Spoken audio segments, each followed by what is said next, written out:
জেঠু, ও জেঠু, তোমার কাছে এসেছিলাম একটা কথা বলতে। রাগ করবে না তো? আরে, তোদের উপর কখনো রাগ করেছি যে এরকম করে বলছিস? আসলে সামনে বর্ষার দিন আসছে, আর আপনি ছাড়া আমাদের আপন বলতে কেই বা আর আছে। তাই ভাবলাম আপনাকে একদিন নেমন্তন্ন করে খাওয়াবো। তা কি নেমন্তন্ন করে খাওয়াবে তোমরা? ঠাকুমা তো খুব ভালো শোল মাছের ভর্তা বানাতে পারে। তাই ভাবছিলাম মেঘলা দিন দেখে একদিন শোল মাছের ভর্তা খাওয়াবো তোমাকে। দেখ, আমি গ্রামের মোড়ল হতে পারি, কিন্তু তোরা ছাড়া আমারও আপন বলতে তো আর বেশি কেউ নেই। এই গিন্নি, গিন্নি কোথায় গেলে তুমি? সেই থেকে বসে আছি, এখনো চা জল পেলাম না। কোথায় আছো? চা জলটা একটু দিয়ে যাও। সকাল থেকে কিছু খাইনি, তোমার কি কোনো মাথায় হুঁশ জ্ঞান নেই? তাড়াতাড়ি এসে চা জলটা দিয়ে যাও। কি হয়েছেটা কি? সকাল সকাল এত চেঁচামেচি করছে কেন? আমি তো সেই থেকে রান্নাঘরে আছি। তোমার একটা বৌমা আছে, সে তো কিচ্ছু করে না। বেলা কত হলো বলো তো, এখনও পর্যন্ত তুমি একটু রান্না করতে পারোনি, আবার বৌমার ঘাড়ে দোষ চাপাচ্ছ। চুপচাপ আমাকে চা দিয়ে যাও। সেই আমি কখন থেকে বসে আছি। আর তুমি তো জানো আমার সকালবেলা চা না হলে জমে না। তোমাদের রান্না বান্না কি আজ শেষ হবে না? প্রতিদিন কি আমাকে একই কথা বলতে হবে? দেখো, আমি একা হাতে আর কত করব? তোমার বৌমাও তো কিছু করে না। সারাদিন একা হাতে কি সব কিছু করা যায়? তার মধ্যে আমি আবার বয়স হয়ে গেছে আমার অনেক। তোমার কি কোনো হুঁশ জ্ঞান নেই? একা হাতে আমি আর কত কিছু করব? সকালে উঠে ঘর বাড়ি পরিষ্কার করি, তারপরেই রান্না বসাই। তাও যদি না হয় আমার কি করার? আবার ওদিকে ছেলের বউ এখনও ঘুমিয়ে আছে, তাকে তো কিছু বলো না, সব সময় আমাকে বলো। আমাকে বলছো কেন? সব তোমার আশকারা পেয়ে হয়েছে। বলেইছিলাম এত বড়লোক ঘরের বউকে বিয়ে করো না, তাও তোমার কোনো ঘুষ জ্ঞান নেই। নাও এবার ঠেলা বোঝো। আমি কি জানতাম আমার কপালে এরম বউ যে উঠবে? আমি যদি জানতাম কখনো ওকে বিয়ে দিতাম না। তুমি কি বলবে এবার বলো? আমি তো আর করতে চাই না কাজ। তুমি বরঞ্চ একটা কাজের লোক রেখে দাও। সবই কপাল। ঠিক আছে, আমি দেখছি কাজের লোক রাখা যায় নাকি। এখন এই সব বাদ দাও, তুমি আমাকে চা দাও। আমি অনেকক্ষণ ধরেই কিছু খাইনি, বহুত জোরে খিদে পেয়েছে। খিদের পেটে একে ইঁদুর দৌড়াচ্ছে। তাড়াতাড়ি যাও তো। পারবো না আমি দিতে। পারলে দোকান থেকে গিয়ে খেয়ে নাও। সবসময় আমি করব, তোমার বৌমাকে একটু বলতে পারো না? পারলে দোকান থেকে খেয়ে আসো, নয় খেতে হয় না। ও গিন্নি, যাচ্ছ কোথায়? চাটা দিয়ে যাও না, খুব খিদে পেয়েছে আমার। এই নিন বাবা, আপনার সকালের নাস্তা। এটা আপনি খেয়ে নিন, আপনার খিদে কমে যাবে। সে কি বৌমা, তুমি উঠে গেছো? হঠাৎ এত তাড়াতাড়ি উঠে গেলে? হ্যাঁ বাবা, আপনাদের চেঁচামেচি শুনেই ঘুমটা ভাঙলো। ঠিক আছে, আমি উঠে গেছি, কোনো প্রবলেম নেই, তুমি চাটা খেয়ে নাও। আহা, এত কষ্ট করে এইসব আনলে কেন? আমি ঠিক দোকানে গিয়ে খেয়ে নিতে পারতাম। তার দরকার নেই বাবা, এত বয়স হয়ে গেছে, এখন দোকানে গেলে কি না কি সমস্যা হতে পারে। থাক, আপনি বাড়িতেই খেয়ে নিন, আমি করে দিয়েছি তো।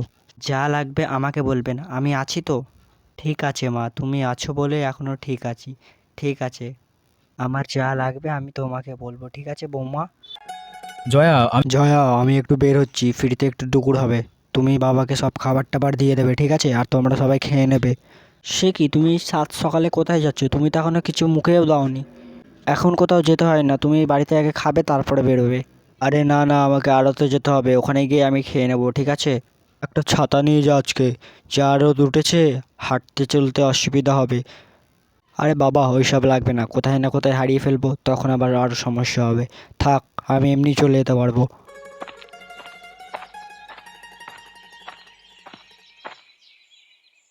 সব কাজ আমাকে একাই করতে হয়।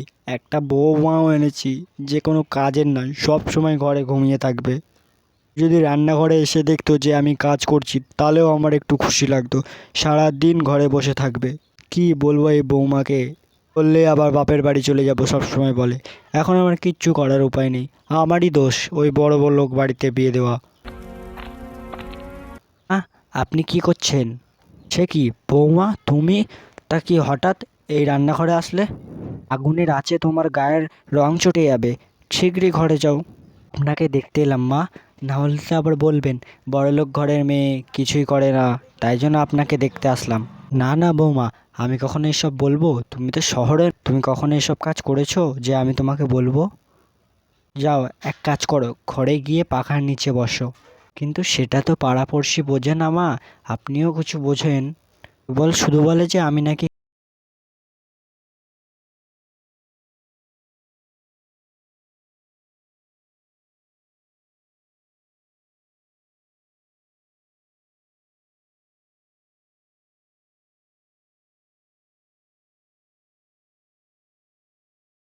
দিন ঘরেই বসে থাকবো? না না, আজ একটা নতুন রাজ্য বানাবো যেখানে শুধু তুই আমি থাকবো। হালকা ব্যাকগ্রাউন্ড মিউজিক, মিষ্টি ও কল্পনাপ্রবণ সুর। কখনো কখনো বৃষ্টি শুধু জল আনে না, নিয়ে আসে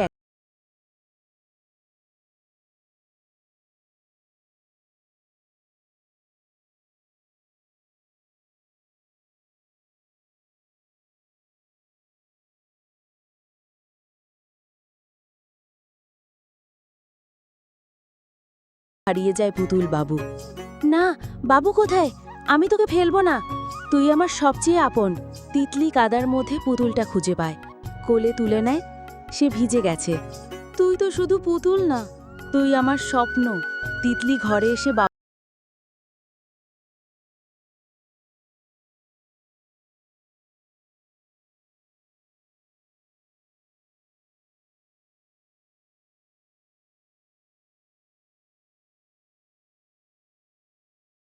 তার পাশে বসে আঁকছে নতুন রাজ্যের ম্যাপ।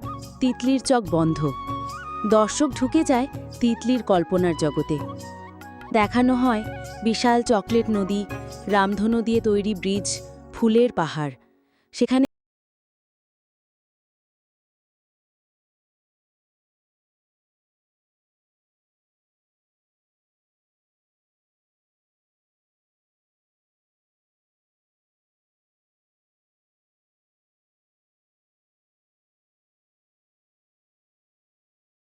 ঘরের কোণে বাবুকে কোলে নিয়ে শুয়ে, শান্ত সুর, ঘুম পাড়ানির মতো মিউজিক। তুই থাকলে আমি একা না, তোর সাথে সব পারে আমার মন। একটা বৃষ্টির দিনে এক ছোট্ট মেয়ে শিখে যায়, সবচেয়ে বড় বন্ধুদের আমরা চোখে দেখি না, অনুভবে রাখি। এই জন্য রান্না করে আসলাম, বুঝলে মা? আরে ওরা হলো গ্রামের মেয়ে আর তুমি শহরের মেয়ে, ওরা কি আর বোঝে? যাই হোক, তুমি এসব নিয়ে মাইন্ড করবে না, ঠিক আছে বৌমা? সেই জন্যই বলছিলাম একটু হলুদ বেটে দিতে, যদি বেটে দিতেন তাহলে মুখে লাগাতাম। আর আজ শনিবার তো, তাই একটু মুখে হলুদ দিতাম। ও এই কথা, তো দাও তোমার কাঁচা হলুদ, আমি বেটে দিচ্ছি।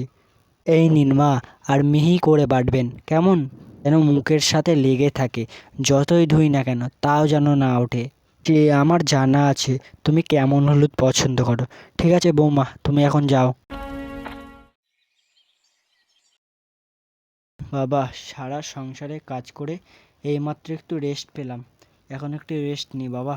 যাই হোক, যাই এখন গিয়ে একটু বিশ্রাম নিই। কি হলো কি গিন্নি, বসে পড়লে? সব কাজকর্ম কি শেষ হয়ে গেছে নাকি, না এখনও দেরি করে রান্না বসাবে? আর বলো না, সকাল থেকে নিঃশ্বাস ফেলার সুযোগ পাইনি। তোমাকে চা দাও, একে চা দাও, এই করতে করতেই আমার দিনটা চলে গেল আজকের। ভেবেছিলাম ছেলের বউ এসে আমাকে সাহায্য করবে, কিন্তু উনির হলুদ দাও এই দাও করতে করতেই আমার দিন চলে যায়। সেটাই, তার হলো কই, আমাকেই সবসময় রান্না বান্না করতে হয়। গিন্নি, বৌমাকে দিয়ে সব কাজ করাও এখন, নাহলে পরে আমাদের প্রবলেম হবে। এখন ওর থেকেই ওকে সব কিছু শেখাতে হবে। আরে আমার কথা শুনলে তো, জোর করে কিছু বললেই বিকাশকে বলে দেয়, তখন আমার কি হবে গো? বিকাশ আমাকে ভুল বুঝবে। আমি বউকে কিছু বলতে পারা, তোমার যখন অত হচ্ছে তুমি গিয়ে বলো। ঠিক বলেছ, ছেলের খুব আদরের বউ, পান থেকে চুন খসলে ছেলের খুব রাগ হয়। কবে যে বুড়োদের ছেড়ে চলে যাবে কে জানে। সব দোষ তোমার। কে বলেছিল ছেলেকে ব্যবসা দিয়ে কর্তা বানাতে? সব তোমার হাতে রাখলে সব কটাকে নাগালের ভেতরে রাখতাম, তখন সবাই টের পেত কাকে বলে কাজ। তা বলো না আর গিন্নি, কেন যে ওর হাতে ব্যবসাগুলো তুলে দিয়েছিলাম, এখন পুরো মুখ বুজে চলতে হয়। আমারই ভুল। ও নিয়ে আর দুঃখ পেও না, আমাদের তো আর একটা ছেলে আছে, ওকে আমি দেখে শুনে বিয়ে দেব। লোকাসের কথা বলছো, সে সুযোগ পাবো না কে জানে। ছেলে দিন দিন যা বেয়ারা হচ্ছে, কি বলবো তোমাকে গিন্নি। বাবা ঘরে আছো? দেখো তোমাদের জন্য কি এনেছি। সে কি প্রকাশ, এ কে, কোন মেয়েকে ধরে নিয়ে এলি রে? আরে মা, ও তোমার নতুন বৌমা, আমরা বিয়ে করেছি পালিয়ে। তোমার কেমন লাগছে বৌমাকে? বিয়ে করেছিস? বলিস কি হতচ্ছাড়া, এটা তুই কি করেছিস? এটা কি ছেলের হাতের মোয়া নাকি, চাইলেই বিয়ে করে নিবি? তোর কি কোনো হুঁশজ্ঞান নেই? বোঁয়াদোর ছেলে কোথাকার। কি বলবো বলো বাবা, আমাদের অনেক দিনকার ভালোবাসা, এই জন্যে আমি বিয়ে করে নিলাম। কি মেয়ে রে বাবা, তাহলে আমার ছেলের মাথাটা এই মেয়েটাই খেয়েছে। এই মেয়ে, তোমার বাড়ি কোথায় আর বাবার নাম কি? তোমার বাড়িটা কোথায়, আমিও একটু শুনি, বলো আমাকে। আমার বাড়ি ওই নদীর ওই পারে, আর আমার বাবার নাম কুবের মাঝি। মাঝি পাড়ার মেয়ে তুমি? তাই বলি আমার ছেলে ওইদিকে রোজ কেন যায়। এই ব্যাপার তাহলে এতদিনে বুঝতে পারলাম ও কেন যায় ওইদিকে। তুমিই থাকতে না ওখানে, তাই জন্যই ও যেত। হায় হায় হায় হায়, এ কি সর্বনাশ হলো আমার অবুঝ ছেলেটাকে এই রাক্ষসী শালা চিবিয়ে খেলো। হায় হায় হায় হায়, এবার কি হবে আমার। কি হলো মা, রাক্ষসী আবার কাকে খেলো? তুমি এত চিল্লাচ্ছ কেন? সে কি, ও কে? দেখতে তো পুরো রাক্ষসীর মতনই লাগছে। দেখে যাও বৌমা, দেখে যাও এ কি করেছে। প্রকাশ এ কি সর্বনাশ করলো গো আমার। ও ঠাকুরপো, তুমি বিয়ে করেছো? তা মেয়ের কি এত অভাব পড়েছিল যে এই পেতনিটাকে তুমি বিয়ে করে এনেছো? আরে সাদা দেখে তোমাকে দাদা এনেছে, কোনো কাজের না, তাই আমি ভাবলাম একটা কালো মেয়েকে বিয়ে করা যাক, যদি কোনো কাজের আসে। দেখেছেন মা, দেখেছেন কীভাবে আমার মুখে মুখে তর্ক করছে। আমি এটা ভাবতেও পারিনি ঠাকুরপো আমার সাথে এরকম করবে। আমি কিচ্ছু জানি না বৌমা, এ মেয়ে আমার ঘরে থাকতে পারে না, তুমি ওকে বিদায় করো। করবই তো মা, চুলের মুঠি ধরে ওকে বাড়ি থেকে বার করব। ইস, বললেই হলো, আর আমি হাত গুটিয়ে বসে থাকবো না। আমিও কেমনভাবে বের করতে জানি, ঠিক আছে তো। ও আমার চুলের মুঠি ধরবে আর আমি ওকে ছেড়ে দেব। ভুলে যাবেন না জেলে পাড়ার মেয়ে আমি। তুমি চেনো তো জেলে পাড়ার মেয়েদের, না চেনো না? যখন দেবো না বার করে তখন বুঝবে জেলে পাড়ার মেয়েদের কত টেম্পার। ঝগড়াঝাটিতে আপনাদের থেকে কম যাবে না, ঠিক আছে তো? বেশ, আমরা চলে যাব। যাওয়ার আগে ভাগের জমি জায়গাটা আমাদের দিয়ে দিও, ঠিক আছে বাবা? তাহলে আমরা এই ঘর থেকে চলে যাব। আমি মিশেলে পাড়ায় চলে গিয়ে ব্যবসা করব। তুমি আমাকে যাওয়ার আগে সব কিছু দিয়ে দেবে, ঠিক আছে বাবা? আমি বেঁচে থাকতে তুই জমির জায়গার দখল চাইছিস? তবে রে হতচ্ছাড়া, এক্ষুনি আমার বাড়ি থেকে বেরিয়ে যা, এক্ষুনি বেরিয়ে যা। হ্যাঁ হ্যাঁ, ওকে বাড়ি থেকে এক্ষুনি বের করো। এই মেয়েকে নিয়ে ওকে এখানে থাকতে দেবো না আমরা বেঁচে থাকতে এই মেয়েকে আমরা ঘরে তুলতে ছাড়বো না। এত রাগ দেখাবেন না, পরে জায়গা জমি দুটোই হাতছাড়া হয়ে যেতে পারে। এমনিতেও অনেক জমি প্রকাশের নামে সব কিছু আছে। তাহলে কি করব বৌমা? ওদের মেনে নিন মা, তাহলে ছেলেও হাতের কাছে থাকবে আর জায়গা জমিও হাতের কাছে থাকবে।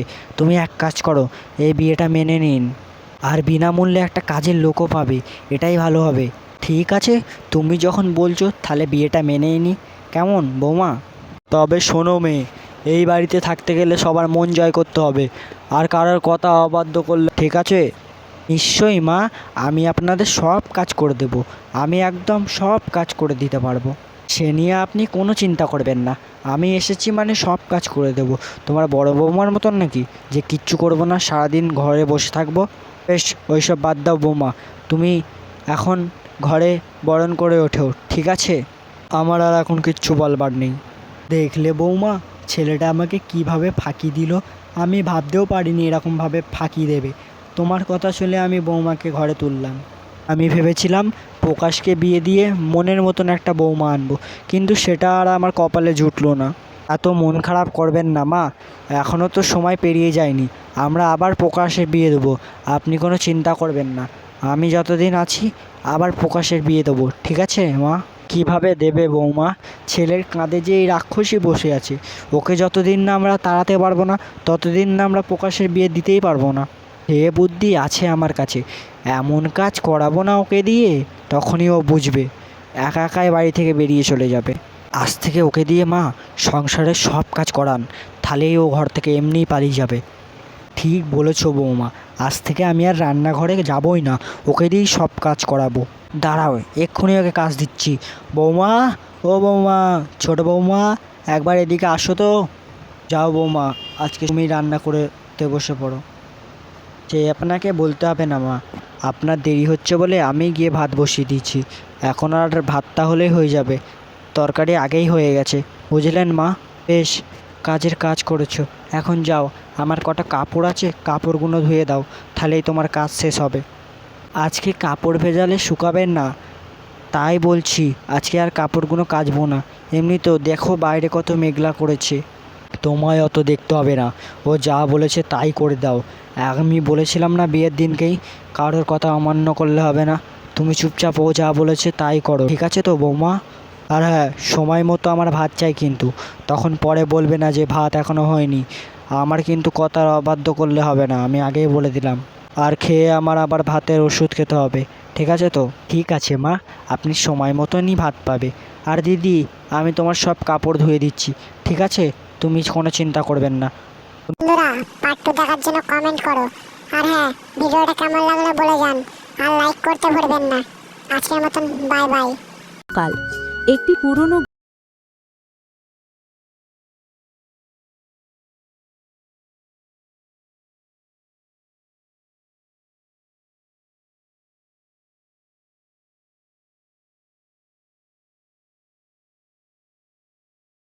ভিজে যাবে, সারা ধান নষ্ট হবে। নানা হেসে, ধৈর্য রাখো পুতু, সবকিছু নিজে থেকে ঠিক হয়ে যাবে না। গাছের মতো তোমাকেও শক্ত হতে হবে। রফিক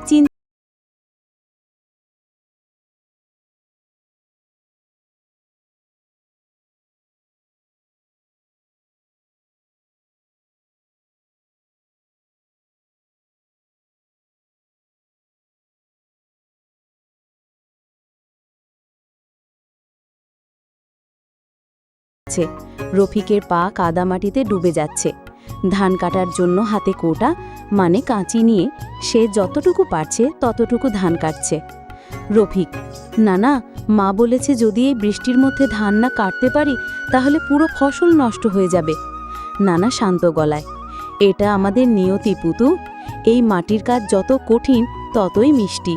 বিশ্বাস রাখো, তুমি একটা বীজ বুনলেই একদিন বড় গাছ হয়ে উঠবে। কিন্তু সেই মুহূর্তে রফিক দেখে তার নানার চোখে কিছু এক ধরনের দুঃখ। তারা জানে যে তাদের বৃষ্টির সময়ের জন্য প্রস্তুত নয়। ঘরে দুপুরে রফিক ও নানা ঘরে ফিরে আসে।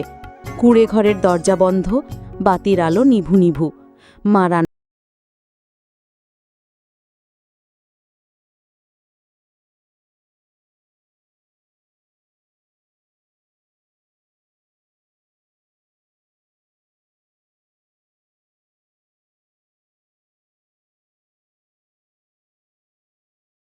সংগ্রাম সবই তার স্মৃতি। তোমার বাবা যদি জীবিত থাকতো সে জানতো এই মাটির মূল্য। রফিক এক মুহূর্তের জন্য স্তব্ধ হয়ে যায়। সে মনে করতে থাকে,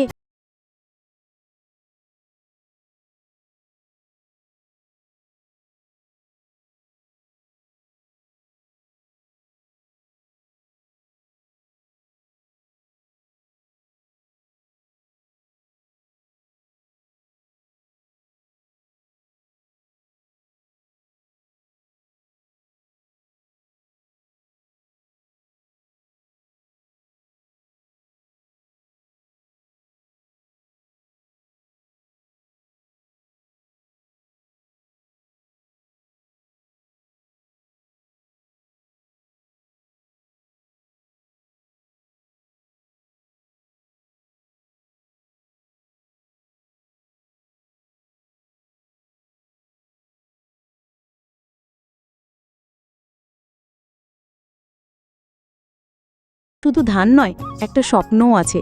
আমি জানি এই বৃষ্টির মধ্যে যে কষ্ট করছি একদিন আমার পরিশ্রমের ফল পাব। না, বয়সের ভারে একটু দুর্বল হয়ে। পুতু, তোমার কষ্ট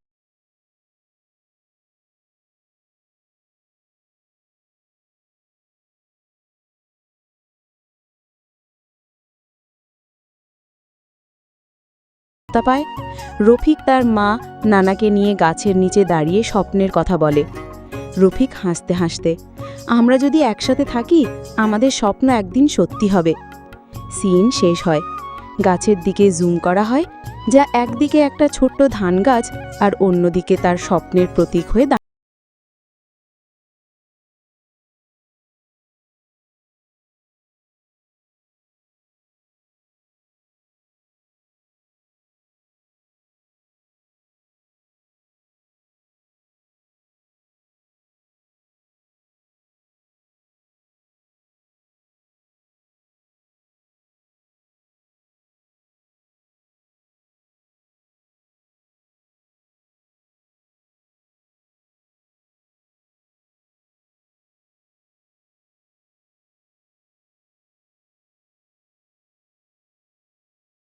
ভাঙা চপ্পল পরে হাঁটছে।